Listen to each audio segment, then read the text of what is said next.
各位同學大家好，相信咧大家去到呢個時刻咧已經温書温得七七八八啦，咁希望咧喺臨考呢一個統測之前咧，可以咧重新再睇一睇咧我哋呢宋詞三首入邊我哋咧默書曾經咧做過嘅兩條題目。咁第一題咧係關於青玉案嘅，咁咧呢一題咧係文憑試入邊嘅題目啦。咁咧今次咧喺小測入邊咧，部分同學咧忽略咗咧題目入邊咧問到其實係兩樣嘢嘅。第一咧就係哪一刻，第二咧就係哪個地方。咁所以咧換言之咧，你要講到嗰一刻啦，嗰一刻咧就係默然回首呢一刻啦。而佢咧嗰個那人咧所在之處咧就係燈火闌珊處。而部分同學咧都會咧有我哋見到嘅呢啲情況嘅，就例如咧係默多咗字啦，默少咗字啦，或者咧係寫錯字嘅嚇。咁咧如果咧寫錯嘅字咧係多過一個嘅話咧，咁我哋咧就係要呢一題咧就冇分㗎啦。咁去到下面啦，就問到咧兩條問題嘅，咁大家咧睇題目要小心啲。咁大部分同學咧都答到第一分嘅，就係書述咗什麼情懷。但係咧唔少同學咧忽略咗咧，其實咧佢問一樣嘢係怎樣。凡係咧我哋見到怎樣或者咧如何，其實意味住啲咩咧？意味住咧佢咧係需要你咧分析文中嘅一啲手法嘅。咁咧換言之咧，即係話喺你嘅答案入邊咧，要必須咧講出嗰個手法係乜嘢嘢。咁咧你見到啦，喺我哋嘅評分準則入邊，第一分咧係書述情懷，好多同學咧都温咗我哋課堂上一齊去讀嘅嗰幾個四字詞啦，都温得好熟嘅。咁咧大部分同學都講到孤高不群啦，又或者咧一啲高潔嘅品格啊，又或者咧對國家苟且不安嘅不滿啊，苟且偷安嘅不滿。但係咧好多同學咧基本上咧忽略咗呢個如何，然後咧佢咧就冇答到咧呢個書述情懷嘅手法。其實咧我哋上堂都一齊有講過嘅嚇。基本上咧我哋咧最明顯見到咧係一個襯托或者反襯，又或者同學唔緊答唔到呢個答案咧都唔緊要嘅。咁你答到係一種自放或自己話自己嘅情況啊，自己用那人去比喻自己嘅情況，又或者象徵咧都冇問題嘅。咁你見到啦，呢度咧我哋會用一個入品制嘅。如果你要攞到3分嘅同學咧，你首先要講到正確嘅情懷啦，好準確咁樣講出個手法係點啦，最後咧要有好飽滿清晰嘅展述嘅。睇呢3個評分準則咧，相對上嚟講可能難睇少少，我哋睇呢個入品表咧就好清晰啦。基本上咧，如果你嘅情懷係唔正確的話咧，其實咧你係1分都冇嘅嚇。你基本上咧錯誤咧就一定係不入品㗎啦。咁然後咧我哋咧去判斷咧你有冇講到個手法。如果你係冇講到嘅手法，冇講到個手法嘅話咧，咁基本上咧都係0分㗎啦。你見到咁咧，如果你個手法咧講到少少唔準確嘅話咧，最多咧係得1分嘅啫。如果你要上到3分嘅話，你留意啦，你咧其實咧係要分析兩樣嘢嘅。第一，其實成首青玉案咧係鋪墊緊一種好熱鬧嘅氣氛，進而咧就去帶出咧呢個那人嘅呢種孤寂感覺。咁咧，因為那人嘅孤寂感覺咧，其實佢鋪墊得好少嘅。咁基本上咧，你講到一個例子已經足夠㗎啦。咁但係如果你要去攞到3分，即係上品分數嘅話咧，咁你基本上咧你要有一個景去講熱鬧嘅情景係點咯，亦都要分析咧當中入邊嘅一啲人，呢啲人佢點樣熱鬧法，去顯得呢個那人咧係同嗰啲其他嘅人咧係與眾不同嘅，佢係特別孤高嘅。咁我哋睇下一啲文本依據啦。咁呢度咧，你會見到你必須要，如果你要上到3分嘅話，你必須要講到呢啲侍女，因為呢啲侍女咧就係好明確地同嗰個那人咧係做一個反襯，做一個對比嘅。咁所以咧，你咧可以從佢哋嘅一啲頭飾啦，你去從佢哋一啲打扮啦，佢哋一啲神態啦，去分析佢嗰種熱鬧。咁另外咧，你亦都要咧説明呢個景嘅嚇。景咧，你有3個方面可以去展述。第一個方向係燈火，係咪？第二個方面咧係呢個馬車。第三方面咧係一啲音樂嚇，呢啲車馬音樂。咁你見到啦，全部咧個文本依據咧都好清晰嘅。咁喺呢度咧，你已經見到啦。咁我哋咧就去説明呢啲熱鬧景況，有兩個例咧，咁就係一個完美嘅上品答案。所以我哋咧可以一齊嚟睇睇其中咧一個B 呢一個上品答案。咁 B 呢個上品答案咧，我哋可以一齊嚟睇啦。咁咧一開始咧已經好清晰啦嚇，直接咧點明咧佢嗰個那人嘅呢個情懷係乜嘢。咁然後咧我哋繼續去睇啦。文章除咗最後嗰幾句之外，其實前面咧全部係描寫緊嗰種熱鬧，包括咧一啲彩燈啦，同埋一啲笑語盈盈嘅路人嘅。咁咧從而咧作出一個好飽滿嘅一個展述嚇，好飽滿嘅展述咧，你見到啦，後面佢就去推論啦，係因為咧用呢種元宵節世俗人節咧。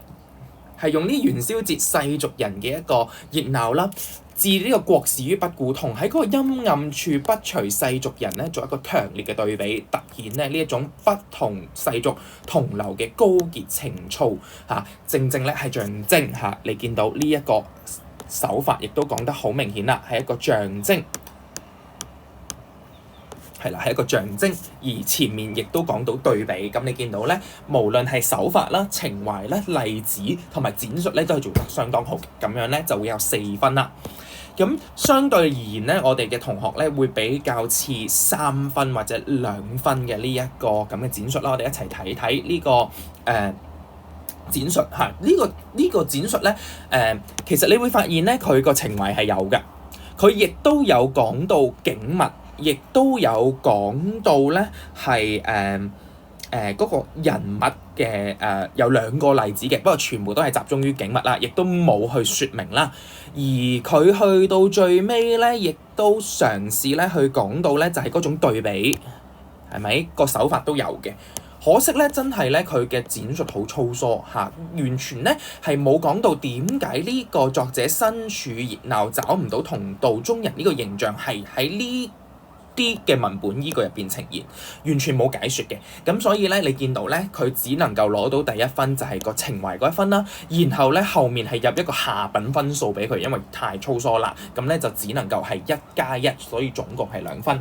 所以咧，聽日去考統測嘅時候，亦都要留意啦。如果係4分題咧，相對上對個論述嘅展述嘅要求都高嘅。咁希望咧，大家唔好吝嗇你嘅筆墨，亦都要寫字寫快啲，去咧盡量爭取一個飽滿啲嘅展述，飽滿啲嘅推論。好啦，咁我哋去睇埋後面嘅呢題星星慢嘅題目啦。咁星星慢嘅題目入邊咧，咁大部分同學咧都答得啱嘅，少部分同學咧有機會寫錯戚呢個字咁留意啲字點寫啦。好啦，咁我哋咧去睇後面咧，就係講到咧見到鴻雁之後勾起咗乜嘢嘅愁緒啦。你見到係一題4分題，其實咧如果你做咗呢幾年嘅文憑試嘅一啲往年試卷咧，我哋都發現其實咧呢啲4分題咧，往往咧個要求咧都至少有2個重點㗎。咁所以咧你咧都大部分同學咧其實都好醒目嘅，都知道咧係我要喺我呢一題嘅答案入邊咧，就係至少寫2個重點。咁所以咧大部分同學咧都可以咧，好似呢度咧嗰個評分參考一樣咧，佢講到2種愁緒，一種就係對於自己嘅故土淪喪嘅嗰種故國之思啦。第二咧就係咧丈夫咧過咗身嘅嗰種喪夫之痛，2個答案。咁同樣地啦，同上一題一樣，其實咧你唔單止咧係要講到係嗰個重點之外咧，你嘅論述都相當重要嘅，同上一題一樣，個論述好重要嘅。咁所以咧，你會見到嗰個鴻雁嘅象徵同埋勾起愁緒嘅原因咧，你都要咧好仔細咁樣展述。咁呢度咧有幾個展述方向啦。第一個咧就係大部分同學講到嘅春來北國，然後咧秋去南方，係由北到南咁樣飛喺秋天嘅時候，咁所以咧你會見到，因為正正就係北雁南飛佢自己咧都尚有回歸呢個北方嘅一天，但係自己咧就冇辦法翻到北方啦，勾起呢個故國之思。咁呢度咧係咁樣配對。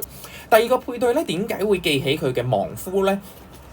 咁咧最主要咧就係有兩個原因嘅，咁大部分同學講到啦，就係呢個大雁群飛嘅時候咧排列成人字咁嘅形象，可以隱喻咧一個思念嘅對象。咁另外一個原因咧就係我哋通常咧用雁去傳書嘅嚇，咁所以咧，當我哋去睇到呢一度嘅時候咧，佢就可以咁樣分析啦嚇。呢個紅雁咧，本來係用嚟傳書信嘅，但係咧而家丈夫咧其實已經過咗身啦，係冇生死永隔，再冇可能咧係收到呢種書信啦。咁所以咧就會日歷見到呢個紅雁大雁嘅時候咧，就諗起舊時相識啊，徒添呢一個咧傷心之情。咁咧，所以咧我哋同樣地見到。喺呢一個入品原則入邊咧，其實你見到個壽水起碼如果你得一項嘅話，你最多咧只可以上到3分呢一個品第。如果你要去到最高級別嘅4分咧，你一定要講到2項嘅壽水，而且咧個展述咧至少有1項咧要去到飽滿程度，唔單單係平穩，係要去到飽滿程度咧先可以俾到4分嚟嘅。咁我哋睇下4分要點寫啦，我哋亦都可以睇示例2嚇。咁咧示例2咧，我哋逐一去睇啦。我首先咧見到咧佢咧係好明確地咧就點出咗國破家亡、身世飄零嘅呢個孤寂。咁咧去講到咧就係喺北方嘅生活入邊咧曾經遇過呢個大雁北雁南飛，同咧呢個詞人去逃避戰火流落南方嘅境況好似，因而咧就回憶起故鄉嘅往事展述咧係比較飽滿嘅。後面咧亦都繼續講啦嚇，佢咧曾經咧同丈夫咧借呢個紅雁作為一個信使去溝通，而家係陰陽相隔啦。縱使咧呢一個紅雁來到，佢咧呢個雁兒係舊時相識，但係自己咧依然係孤苦無依嘅。咁咧同樣地勾起呢個對丈夫嘅思念。你見到咧兩個壽水咧都係展述得相當飽滿嘅。咁相比起我哋同學比較似嘅，可能會係2分或者3分啦。咁我哋可以睇一睇3分佢點樣係嗰個壽水咧嘅分析，相對上係薄弱一啲嘅。我哋由呢度開始睇啦嚇。詞人話雁咧係舊時相識，引起咧詞人去回想咧北宋過去嘅經歷，懷緬過去。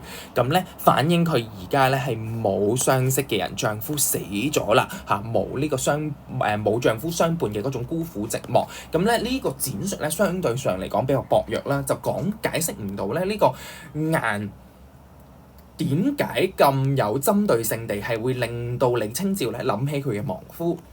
咁去到2分咧，你就見到啦，係更加薄弱嘅一啲展述啦。雖然例如佢可以講到故鄉同埋亡夫嘅思念，但係咧你見到佢咧係北雁南飛、離鄉別井嚇，咁又諗起國破家亡，完全咧唔知中間個聯繫係咩嘅。咁所以咧呢個咁嘅情況咧，我哋就只能夠俾2分啦。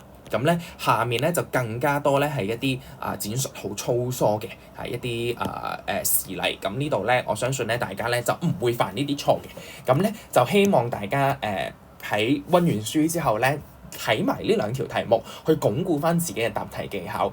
第一就係咧個展述要相當飽滿嘅。第二咧就係個4分題嘅時候咧，千萬要留意咧，我哋盡量咧可以講到2項重點，至少2項重點，就唔好諗住我答咗1項咧，其實已經可以攞4分。喺文憑試嚟講咧係一個好少會咁樣出現嘅情況。咁咧今日嘅分享嚟到呢。